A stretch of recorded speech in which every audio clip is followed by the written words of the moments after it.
Naniniwala ba kayo sa sinabi ni Sara Duterte na hindi niya na daw po iniisip ito pong impeachment sa panahon po ngayon? Pero alam niyo mga tol, dalawa po ang naniniwala at saka hindi naniniwala dyan eh. Yung mga hindi naniniwala, una tayo dyan.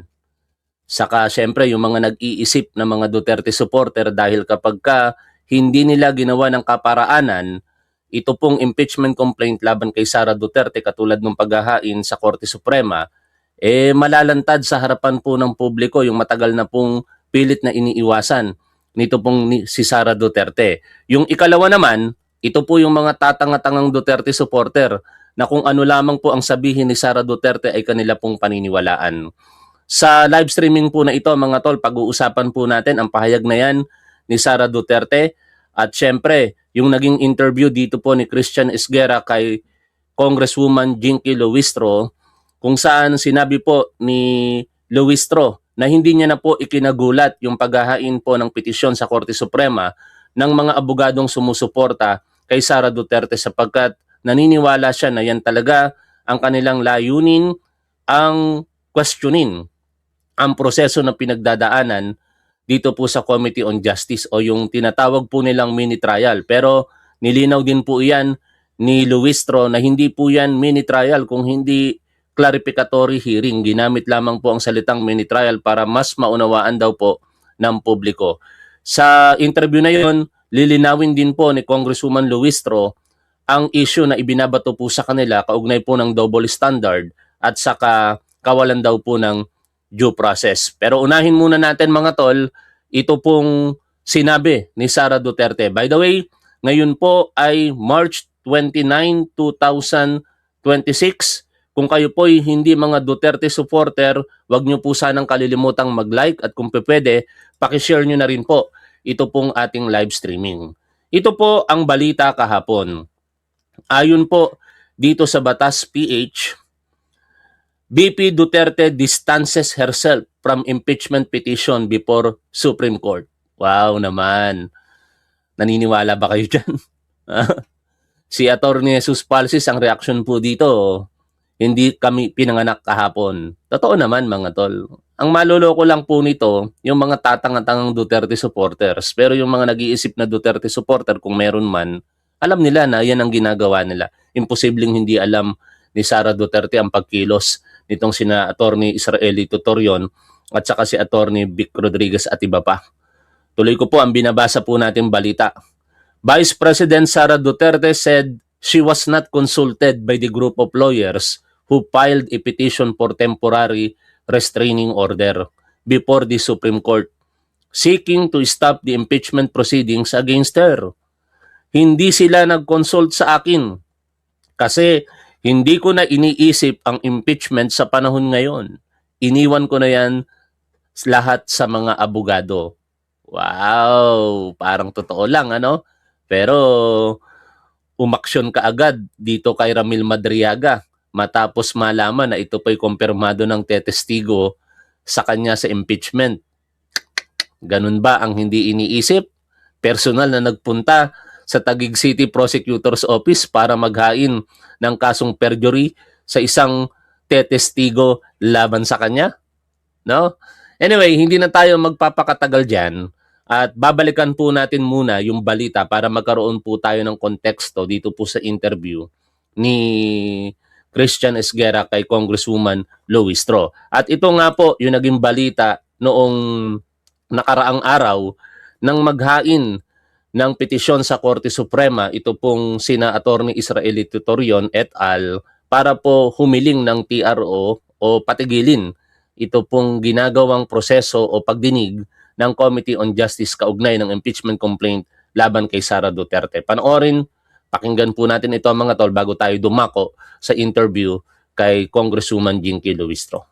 Pinatitigil ng mga abogadong kaalyado ni Vice President Sara Duterte ang pagdinig sa Kamara sa impeachment complaint laban sa kanya. Dumulog sila sa Supreme Court at humingi ng writ of prohibition at temporary restraining order dahil may pag-abuso daw ang House Committee on Justice. Nakatutok si Tina Panganiban Fe. Sa Korte Suprema dumulog ang ilang abogadong kilalang kaalyado ni Vice President Sara Duterte para hinging patigilin ang impeachment proceedings ng House Committee on Justice laban sa Vice. Sabi nila, umabuso ang komite nang bumoto itong sufficient in form and substance ang third at fourth impeachment complaints laban sa Vice. Hiling nilang ideklara ng Korte Suprema na dapat ay dinismiss ang mga impeachment complaint laban sa Vice dahil sa pagiging insufficient in form and substance. Iba raw ang standards na ipinatupad sa impeachment complaints laban kay Pangulong Bongbong Marcos at laban kay Duterte. Sa Vice raw, may fishing expedition ng komite dahil naghahanap umano ito ng mga ebidensya para suportahan ang mga alegasyon. The fourth vice challenge is simple. Yan, lilinawin yan mamaya ni Congresswoman Luistro kaugnay ng aligasyon nilang fishing expedition at saka double standard. Pero bago natin puntahan yan, balikan muna natin itong balita. But serious. The House Committee on Justice conduct the strict threshold discipline required by the Constitution and by the House rules on impeachment. It allowed the third impeachment complaints to survive despite defects in form and substance, and then attempted to cure those defects through a subpoena-driven evidentiary process. Because falling short of that very same standard that they have used and observed, then you are violating the equal protection of the law. Anong pagkakaiba ng Presidente sa Vice President? Hiling nila sa Korte Suprema maglabas ng temporary restraining order at writ of prohibition na pipigil sa impeachment proceedings. Ayon kay House Committee on Justice Chair Jervy Luistro, hindi pa nila natatanggap ang kopya ng petisyon. Okay? Ako, kung tatanungin ninyo, hindi ako naniniwalang papakialamanan po ng Korte Suprema ang prosesong ginagawa ngayon ng Committee on Justice. At marami na pong mga abogado ang nagpahayag ng paniniwala na parehas po sa atin, kahit tayo po hindi abogado, nakakaunawa naman siguro tayo na ang mandato po ng House of Representatives, partikular sa isang impeachment, ay mag-initiate ng complaint.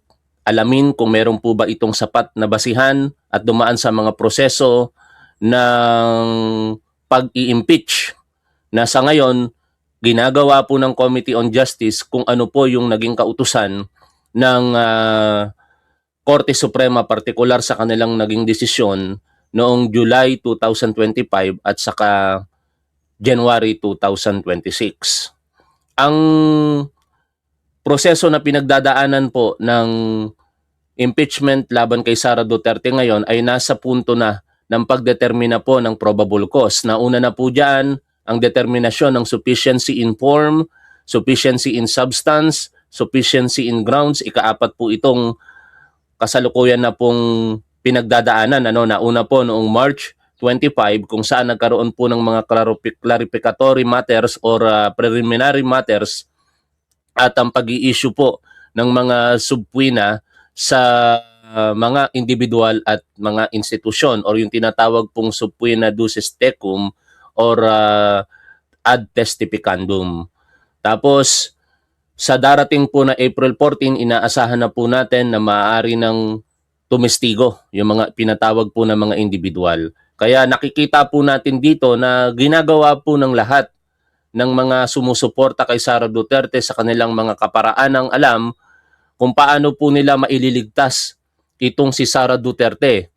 Yung mga tatanga-tangang Duterte supporter, ang alam lang po niyan mag-ad hominem, siraan ang mga kumikriticize kay Sara Duterte pero wala pong alam sa mga argumento. Pero itong mga nag-iisip na mga Duterte supporter, dadaanin po nila ito sa teknikalidad or legalidad.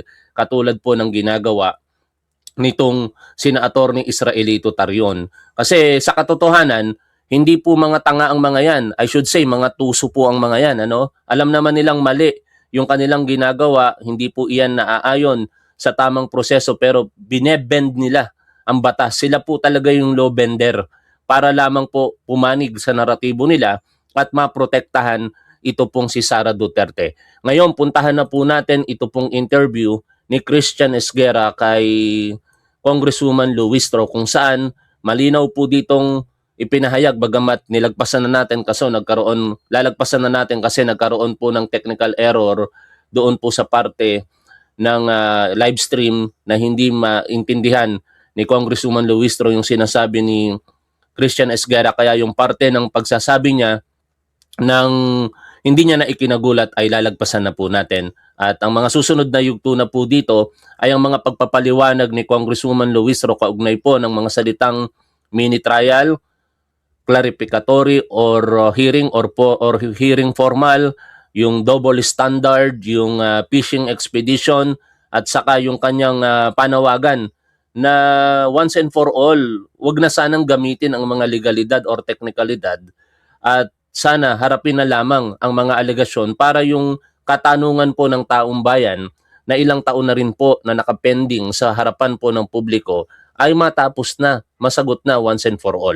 Pakinggan po natin ito pong naging interview kay Congresswoman Luistro. So, simulan natin ulit, no? So, hindi na kayo nagulat, no? Nung sabi niyo dito sa petition na ito sa Korte Suprema. Pero, pag-usapan natin yung standing ng mga nag-petition. So, mga abogado na identified with the Vice President Sara Duterte.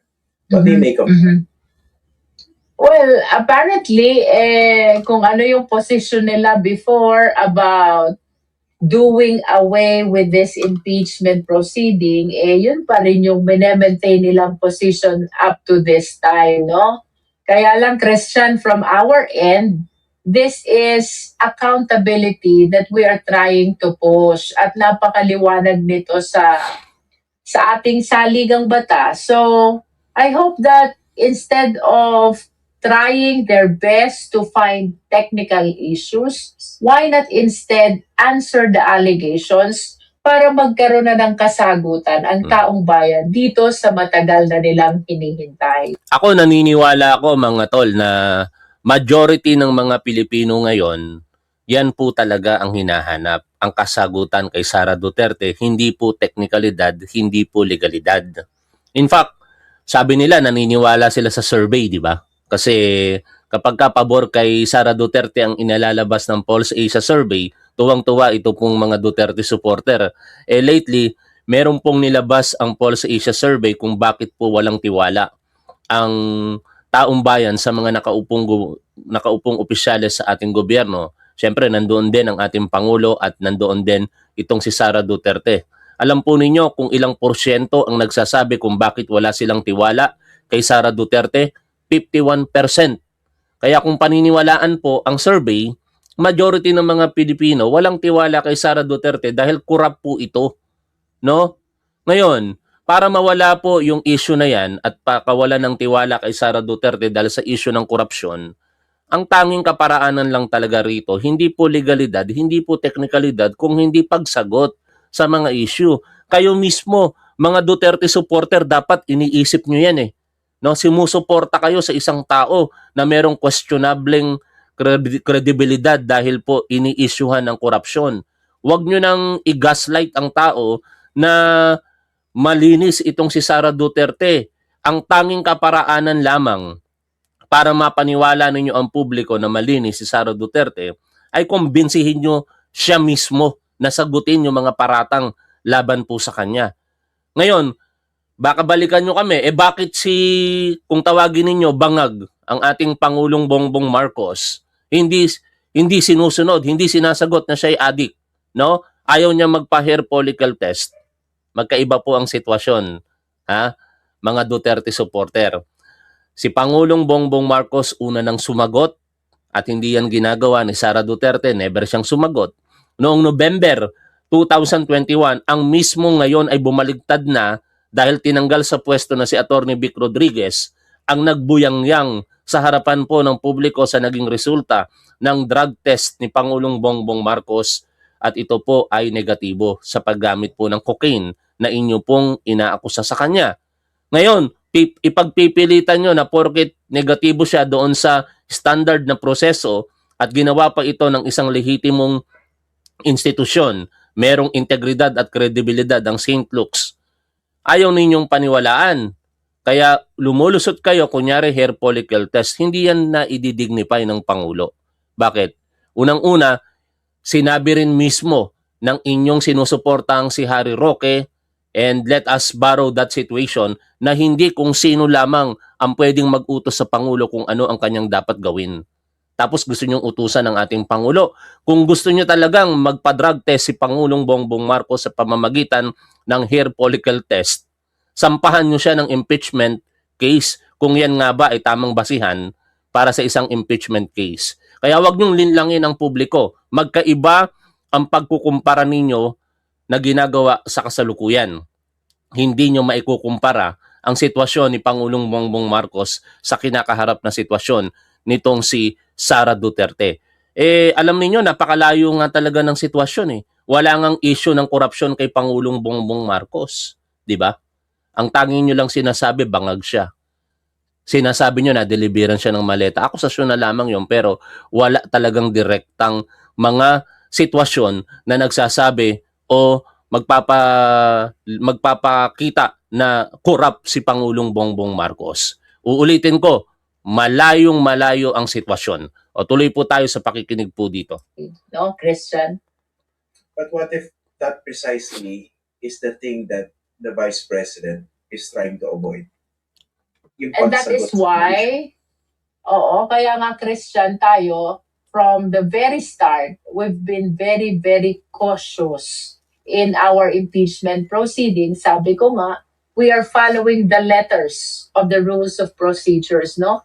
We do not want to deviate even from the slightest requirement, because after what happened in the first impeachment complaint in 2025, of course we feel responsible that this time around ay magkaroon ng maayos na impeachment process kung saan maririnig na ng sambayan ng Pilipino ang kasagutan ng ating Vice Presidente.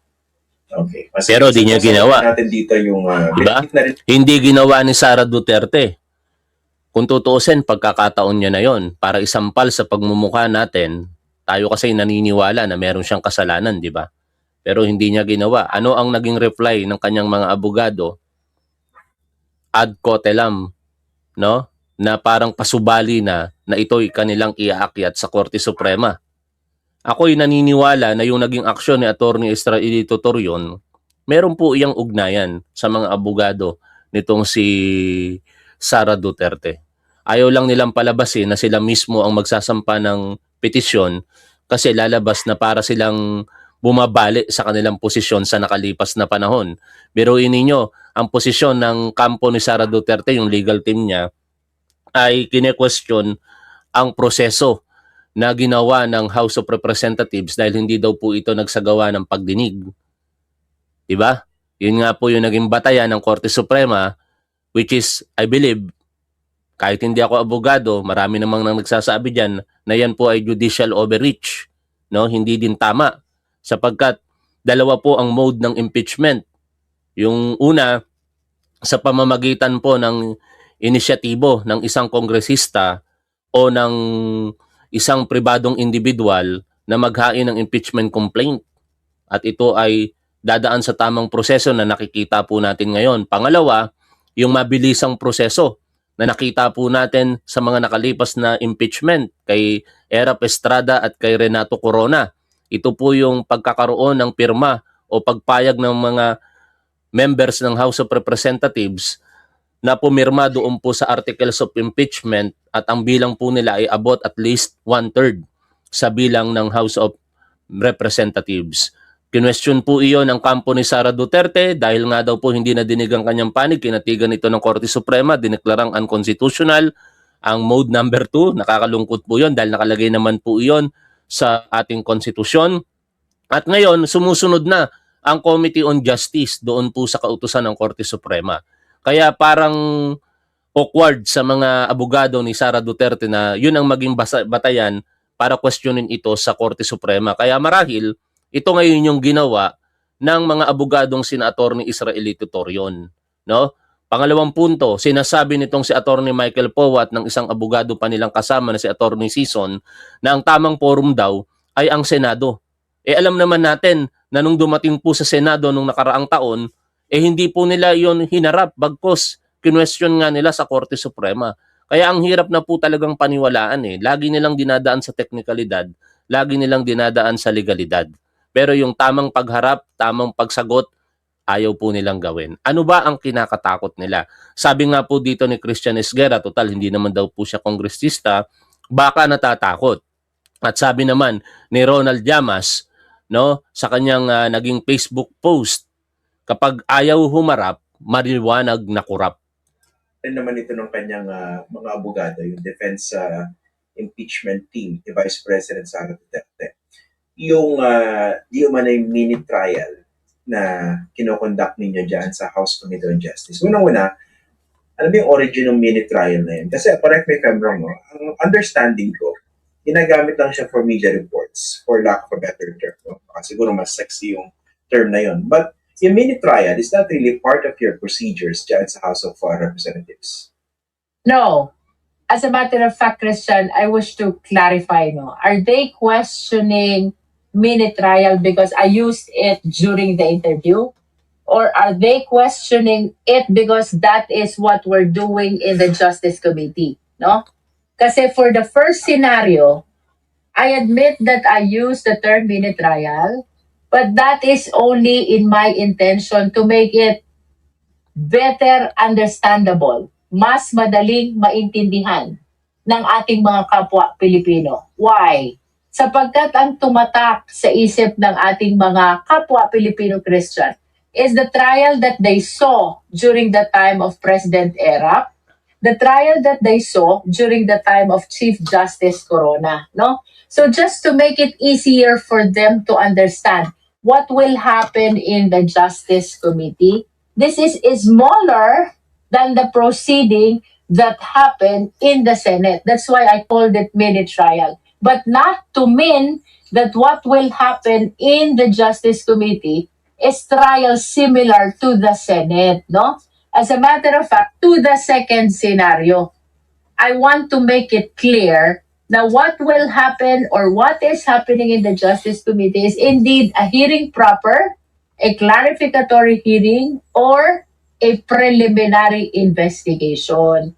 Let us remember, dito sa hearing proper, the justice members are acting as investigators. Our mandate is to determine the existence or non-existence of probable cause. And how do we do it? We need to test the veracity of the allegations of offenses and grounds in the complaints. At paano namin gagawin to? By trying to find other documents which can counter or test the veracity of the allegations in the complaint, or listening to the witnesses, asking questions, no? Kasi ito ang trabaho natin sa Justice Committee. As a matter of fact, Christian, right now, walang stand ang Justice Committee.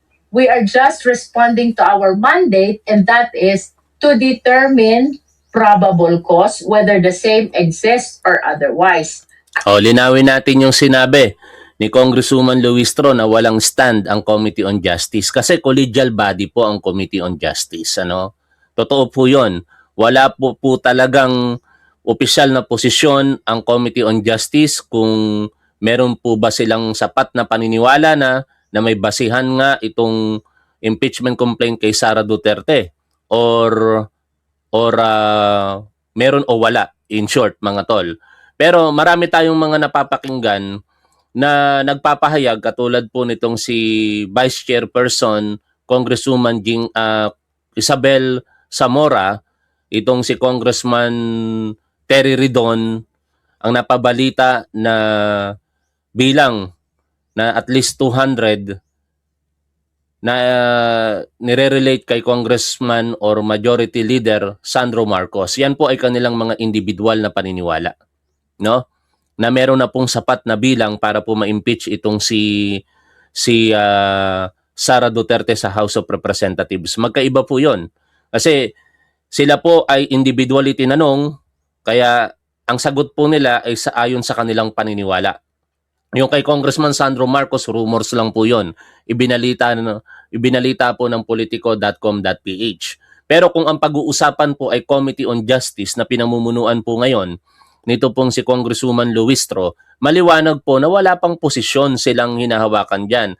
Either paniwalaan o hindi paniwalaan, meron o wala na ebidensya dito po kay Sara Duterte. Kasi nandoon pa lamang po sila sa formal hearing kung tawagin or clarificatory hearing na sabi nga, maihahalin tulad or akin to preliminary investigation sa mga criminal cases. Alam naman natin na sa ordinaryong proseso, kung ikukumpara po ito sa criminal case, hindi naman agad magsasampa ng kaso sa hukuman ang prosecutor. Sinusuri niya muna ang mga ebidensyang inilalatag sa kanya ng complainant at binibigyan ng pagkakataong sumagot ang inaakusahan na sa puntong iyon tinatawag pa lamang na respondent. Ganun na ganun din po dito kay Sara Duterte. Ang problema, ayaw pong kilalanin ng mga abogado ni Sara Duterte ang proseso na yan, yung clarificatory hearing.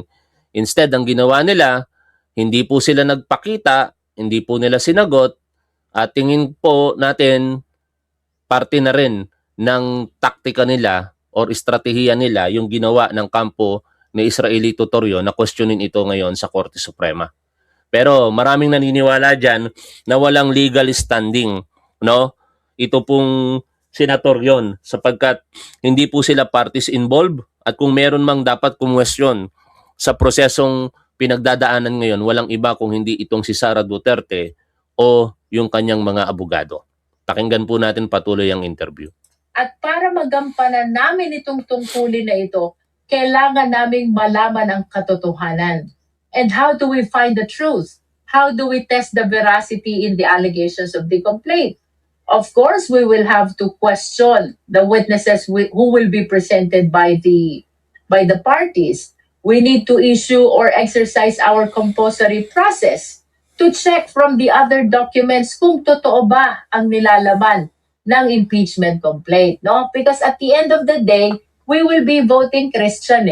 We will be voting as to whether or not the probable cause exists. And to be able to do that, dapat may hearing proper na mangyayari. Dapat makita namin yung ebidensya. Dapat marinig namin yung mga witnesses, no? So, Makasingit lang tayo mga tol kasi meron pong pangyayari kahapon sa pagdiriwang ng kaarawan ni Rodrigo Duterte at nagsasalita doon ang isang sumusuporta sa kanya na alam naman natin na hindi po maganda ang ginawa o sinabi sa nakalipas po na panahon, no?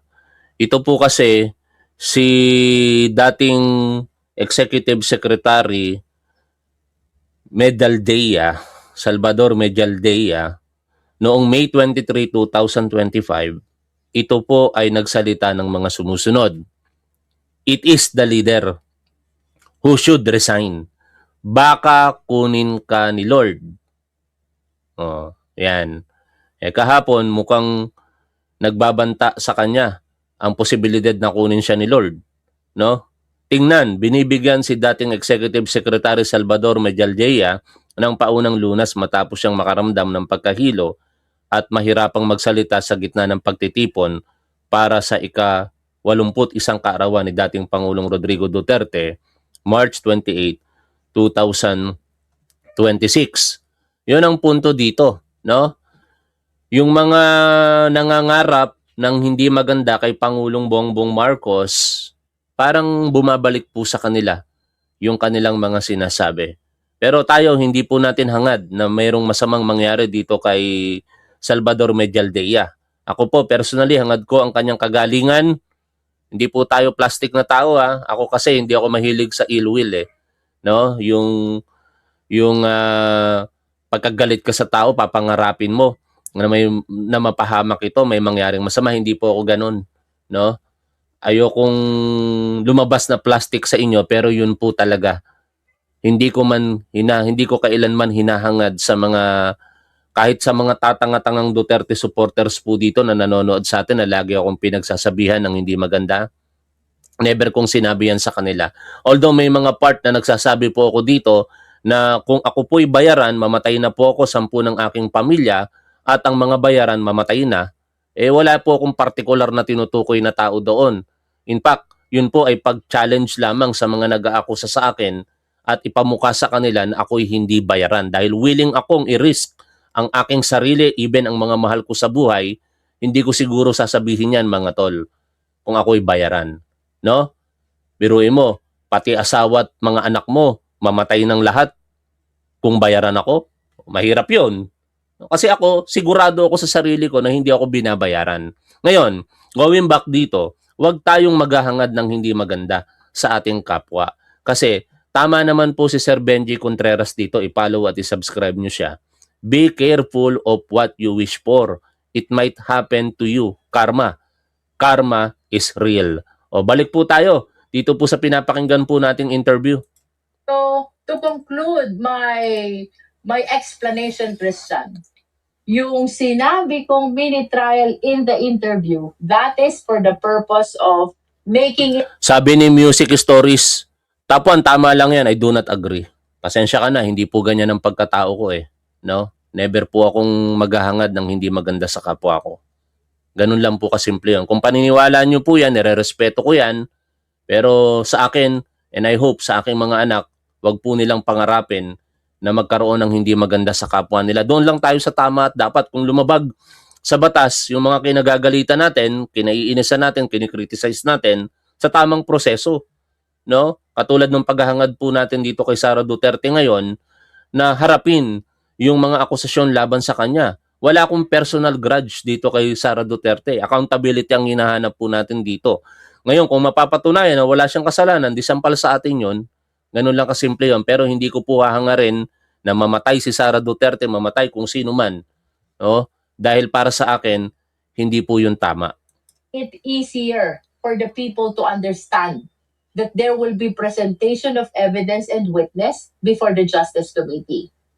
Bagaman, the real thing that's happening in the Justice Committee is a hearing proper, a clarificatory hearing, a determination of probable cause, and this is different apart from the trial that will happen in the Senate.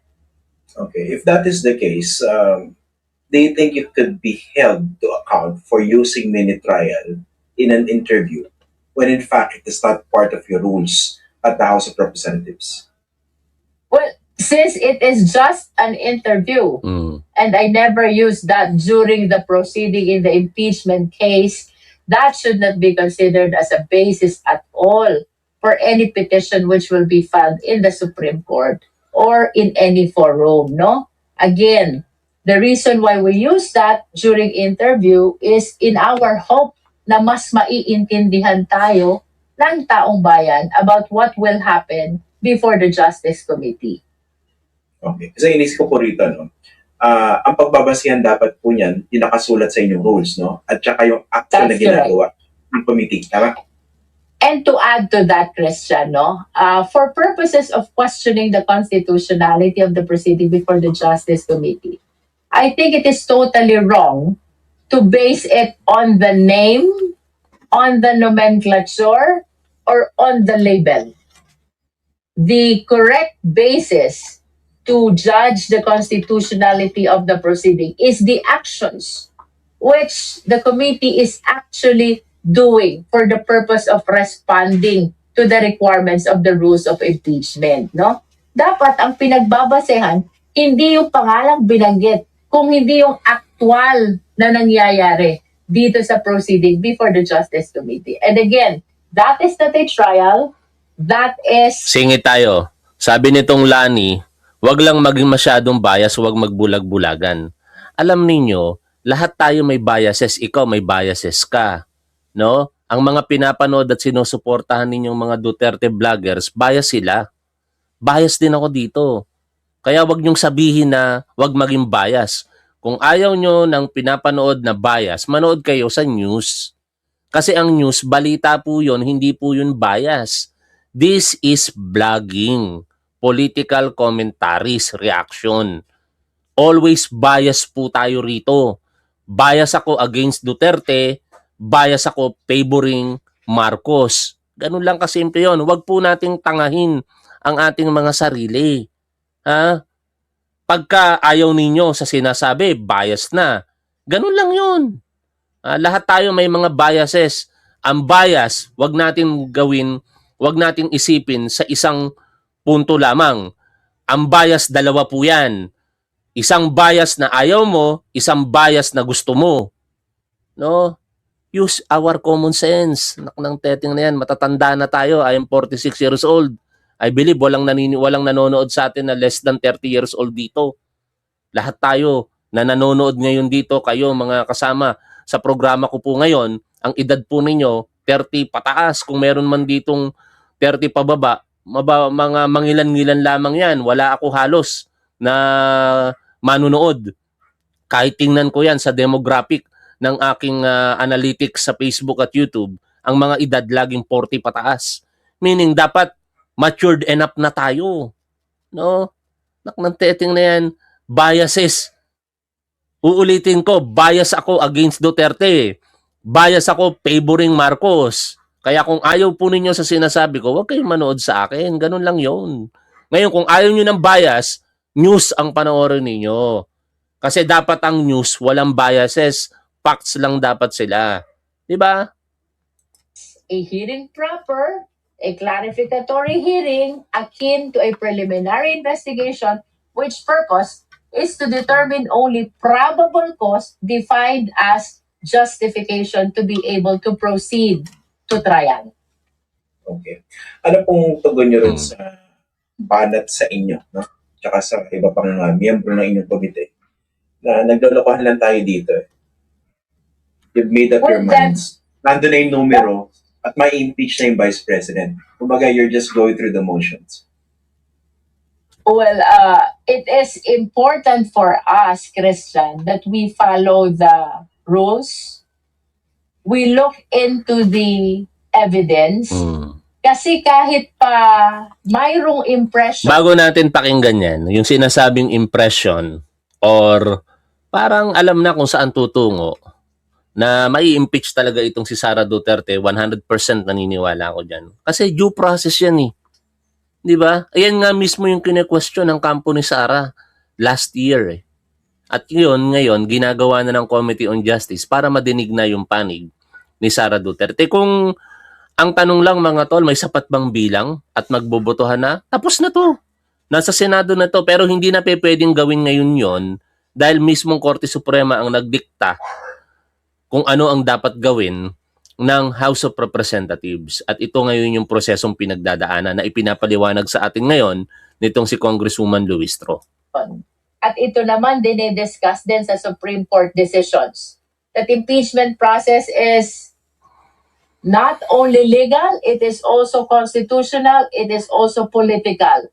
We are very much serious about evaluating and hearing the impeachment complaints because we are likewise answerable to our constituents to make sure that the decision of the committee is supported by evidence and therefore will be acceptable to our beloved countrymen. No? Hindi sapat na political ito. Dapat may sapat na ebidensya. Yun. Dapat may tamang proseso sapagkat nakatingin sa atin ang taong bayan and we have to follow really the Diba? Maliwanag. Hindi dapat political lamang. Dapat merong sapat na ebidensya. Kasi ang impeachment actually mga tol, political in nature ito eh. Pero syempre, hindi pa pwedeng mag-stand lamang doon po sa larangan ng politika. Ebidensya pa rin ang dapat pinag-uusapan dito. Kaya nga pagkakataon, babalikan natin tong sitwasyon, ano? Pagkakataon na ito sana ni Sara Duterte na malinis yung kanyang sitwasyon, no? Yung mga akusasyon sa kanya ay pagsasasampalin niya itong mga nag-aakusa sa kanya. Kasama na tayo doon. Ano, hypothetically speaking, pagsasampalin niya tayo ng katotohanan. Oh, alegasyon kayo ng alegasyon na ako'y naglustay ng pondo ng bayan. Ito ang mga ebidensya, walang katotohanan yan. No? Inaakusahan nyo ako na meron akong tagong yaman. Ito ang ebidensya. Kasi may mga ebidensya naman eh. Ang mga na-complainant dito eh. Pero syempre, magbibigay din siya ng ebidensya na magpapatunay o kukontra doon po sa mga inilalatag na ebidensya ng mga nagrereklamo sa kanya. Kaso lang, meron kasing isang punto dito na mahirap niya talagang pabulaanan eh. No? At ito yung pagbabanta sa buhay ng ating Pangulo. Kahit anong gawin ni Sara Duterte na pag-deny, hindi niya maikakaila na pinagbantaan niya ang buhay ng ating Pangulo, ang buhay ni First Lady Lisa Marcos, ang buhay ng dating speaker na si Congressman Martin Romualdez, at in fact, inamin niya mismo na siya po'y nagkontrata na ng assassin para gawin yung pagpatay kina Pangulong Bongbong Marcos at dalawang personalidad na binanggit natin. No? Kung mamamatay siya. Kahit conditional yon, hindi mo pa rin maikakaila na yon ay pagbabanta sa buhay ng Pangulo. Kaya nga siya merong kinakaharap, nakapending lamang sa Department of Justice na grave threat, di ba? At sa ating huling nakalap na balita, yung mga reklamo po dito kay Sara Duterte sa Office of the Ombudsman ay gumugulong na, no? Eto, pakinggan po natin ito. The Ombudsman, bukod sa impeachment proceedings, bumubulong din ng mga reklamo laban kay VP Sara sa Office of the Ombudsman. Nasa verification stage na raw ang mga ito ayon kay Assistant Ombudsman Nico Clavano. Nagbabalik sa Isaiah Mirafuentes para sa detalye. Maliban sa Kamara, may patong-patong na reklamo rin na kinaharap si Vice President Sara Duterte sa Office of the Ombudsman. Kabilang sa mga nagsampa nito ay ang dating senador na si Antonio Trillanes IV. Subalit ayon sa Office of the Ombudsman, nagpapatuloy na rin ang investigasyon sa mga reklamo. The status of the complaints is that it's going through fact-finding investigation. In this stage, the teams that are assigned to the complaints are tasked to verify the allegations in the complaint, and they're meant to substantiate the gaps if ever there are any. Kabilang sa laman ng reklamo ay ang affidavit na nagpakilalang bagman ni Vice President Sara Duterte na si Remil Madriaga. Kasalukuyang nasa Camp Bagong Diwa si Madriaga dahil sa kasong kidnapping. Pero ayon sa Office of the Ombudsman, bahagi ng fact-finding investigation ay ang makausap nila si Madriaga. Iginit din ni Clavano na hindi dapat husgahan ng pagiging witness ni Madriaga laban kay Vice President Duterte nang dahil siya ay isang bilanggo. It's really a matter of being able to interface with the actual witness, because if we rely on mere paper, mere allegations that are written down, as opposed to actually seeing the person and dialoguing with them, asking probing questions in a more comfortable setting, that it pales in comparison, right? So I think that would be the best way to see the credibility. Una naman ang itinanggi ni VP Duterte na kilala niya si Madriaga. Pinabulaanan na rin ang kanyang legal camp ang mga akusasyon ng nagpakilalang bagman dahil sa nila'y inconsistencies nito. Samantala, sinuguro ng opisina ng Ombudsman na kumpleto hawak nilang Statement of Assets, Liabilities and Net Worth o SALE ni Duterte. Alam niyo mga tol, kung inconsistencies ang unang-unang nakikita nila sa statement nitong si Remil Madriaga, maganda, pabor para sa kanila yon, lalong-lalo na sa isinampa nitong si Sara Duterte na kasong perjury. No? At higit sa lahat, mas madali po nilang mapapabulaanan na nagsisinungaling itong si Remil Madriaga kung ganun po ang proseso. Pero bakit ayaw nilang harapin? No? Ngayon, in fairness naman po dito kay Ombudsman Boyeng Remulla, kasi may nakita po akong post, although wala namang komento dito si Sir Benji Contreras, pero ito po kasi yung nakita kong komento, bayaw pala ni Ombudsman Boyeng Remulla at DILG Secretary John B. Remulla si Attorney Sigfrid Fortun na isa sa abogado ni Inday Chaki sa impeachment, OMG. Wala naman pong further comment yan si Sir Benji Contreras, pero marami pong mga nagkomento sa chat area o sa comment section na parang nagkaroon sila ng pag-aalinlangan sa Ombudsman kay Secretary John B. Remulla, kay Ombudsman Boyeng Remulla. Pero ako, in fairness sa kanila, mga tol, hindi ako naniniwala na maiimpluwensyahan ng pagiging magbayaw ang desisyon na opisyal ng Office of the Ombudsman. Wala namang pakialam dito ang Secretary of Interior and Local Government, mga tol. No? Ang Office of the Ombudsman na lamang, katulad po nung narinig natin sa balita. Kasi nakabase naman po iyan lahat sa mga ipepresentang ebidensya. Ako, naniniwala ako na Si Ombudsman Boyeng Remulla binigyan ng ikalawang buhay. Alam naman po nating lahat yan na siya po'y dumaan sa, anong tawag doon, bypass heart surgery. At talagang nalagay sa alanganin ang kanyang buhay. Sabi nga mismo ni Secretary John Vic Remulla, itong ginagawa ngayon ni Ombudsman Boyeng Remulla ay panata na ito sa kanyang ikalawang buhay bilang pasasalamat, no? Binigyan pa siya ng ikalawang buhay kaya gagawin na nito kung ano yung tama at dapat. At ako'y malakas ang paniniwala ko doon.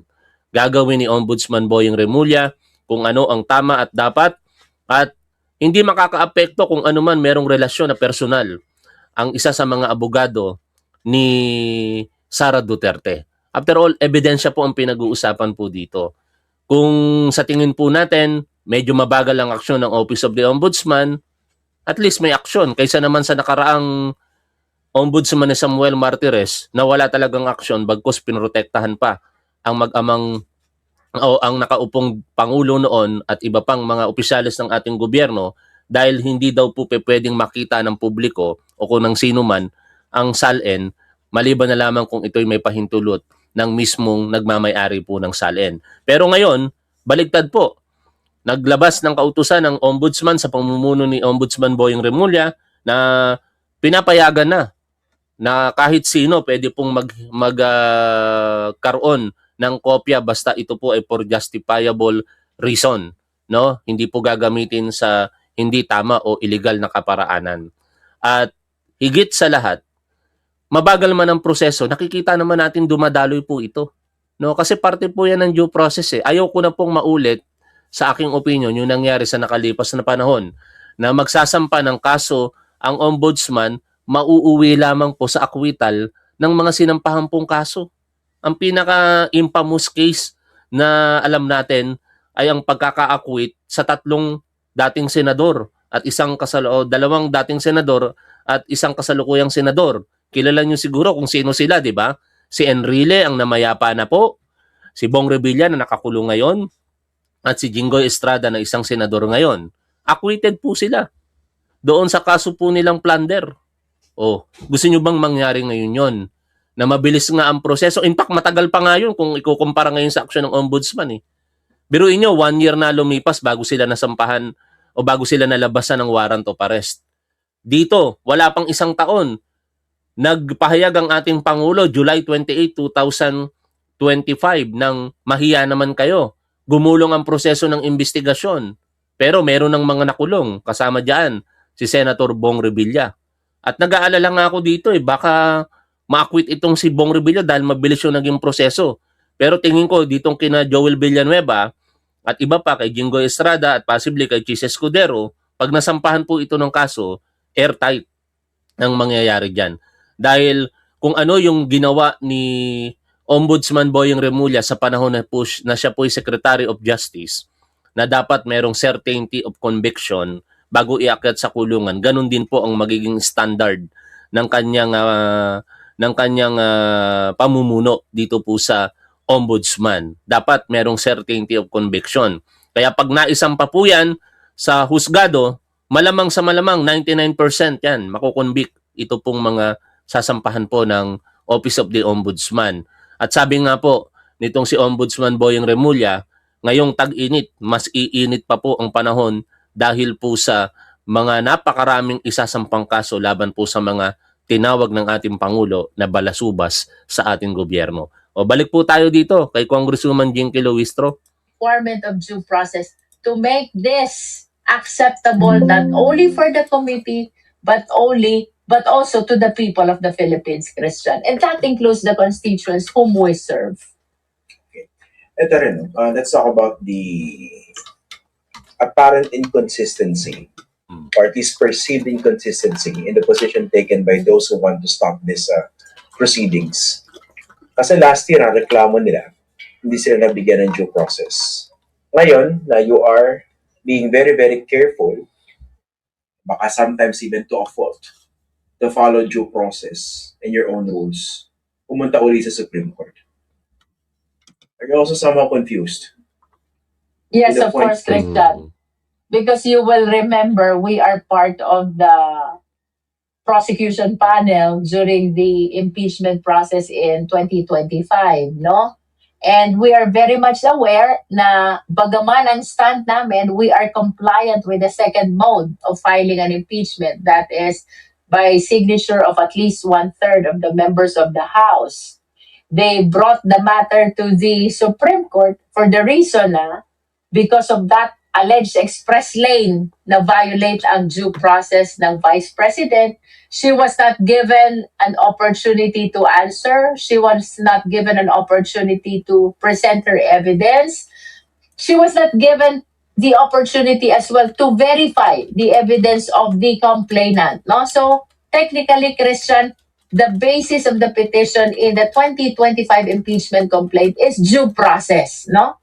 And maliwanag ito na nakapaloob doon sa decision ng Supreme Court in July 2025, no? Now that the second impeachment is here, the 2026 impeachment, we've been very careful in making sure that we afford the Vice President ample due process so that in every step of the proceeding, lahat ng opportunity for participation to answer, to be present, ibinibigay natin sa respondent. And yet, may complaint pa rin. This time, ayaw nila ng hearing. Ang gusto nila, as I'm hearing it from the news, may determination na daw ng form, ng substance, ng ground. Why not transmit immediately to the Senate? And why are we going to do that, Christian? This is the requirement of the Supreme Court. This is what the Supreme Court pronounced in its decision. Bigyan ng due process ang respondent, magkaroon ng hearing, i-verify ang mga evidence, and this is actually what we are doing right now. So, I join those people who believe na O ngayon, balikan natin mga tol, yung desisyon na yan ng Korte Suprema. No? Sa kanilang press briefer, noong July 25, 2025, pinatagalog natin po ito kay ChatGPT. Kaya nakakalito talaga, no? Totoo yung sinasabi dito sa tanong ni Christian Esguerra na nakakalito itong posisyon ng kampo ni Sara Duterte kasi yung posisyon na ginagawa ngayon ng House of Representatives, alinsunod po ito dito sa desisyon ng Korte Suprema. At balikan po natin, babasahin ko po para po sa kaalaman at kalinawan po ng lahat. Tagalog translation by ChatGPT. House impeachment complaint laban kay BP Duterte pinigilan ng 1-year rule. Due process o pagiging makatarungan ay dapat sundin sa lahat ng yugto ng impeachment process. July 25, 2025. Malinaw ang ating saligang batas. Hindi dapat gamitin ang layunin upang bigyang katwiran ang maling paraan. May tamang paraan para gawin ang tama sa tamang panahon. Ito ang ibig sabihin ng rule of just law. Ito ang ibig sabihin ng fairness o due process of law kahit sa impeachment. Sa isang 1302 na desisyon kung saan nagkakaisang bumoto ang mga mahistrado na naroroon at si Associate Justice Alfredo Benjamin Escagiwa ay nag-inhibit at si Associate Justice Maria Filomena D. Singh ay nakalib, idineklara ng Supreme Court en banc noong July 25, 2025 na labag sa konstitusyon ang Articles of Impeachment laban kay Vice President Sara C. Duterte dahil ito ay bawal sa ilalim ng 1-year rule sa Article 11, Section 3.5 ng Konstitusyon at lumabag sa karapatan sa due process na nakasaad sa Bill of Rights. Dahil dito, hindi maaaring magkaroon ng jurisdiksyon ang Senado sa impeachment proceedings. Nakita ninyo mga tol? Dalawa yung punto sa nababasa pa lamang natin so para paglabag sa 1-year VAR rule, sinigurado ngayon ng Committee on Justice na hindi ito mangyayari kaya sinet aside yung impeachment complaint number 1 at winidraw naman yung impeachment complaint number 2 ng mga proponent po nito. Kasi ipinail po iyon noong February 2 na sa paniniwala po ng Committee on Justice, lalabag na naman muli sa 1-year VAR rule. Pangalawa, yung paglabag sa karapatan sa due process na nakasaad sa Bill of Rights, ito na mismo yung ngayon yung ginagawa ng Committee on Justice. Binibigyan ng due process itong si Sara Duterte. Tandaan natin, dalawa ang sustansya ng due process. Ang ipaalam sa iyo, yung notice kung tawagin, at saka madinig ang iyong panig or hearing. Tandaan po natin yung dalawa na yon, notice and hearing. Kapag ka meron po niyan, merong due process, at ganun yung ginagawa po ng Committee on Justice sa kasalukuyan. O, balikan pa natin. Sabi pa po dito ng Korte Suprema, gayon pa man, sinabi ng Korte na hindi nito pinawawalang sala si Vice President Duterte. Kaya yung mga sinasabi ng mga tumusuporta dito, tapos na yan. Kinampihan na ng Korte Suprema si Sara Duterte. Mali po kayo sapagkat ang linaw-linaw po ng sinasabi ng Korte Suprema.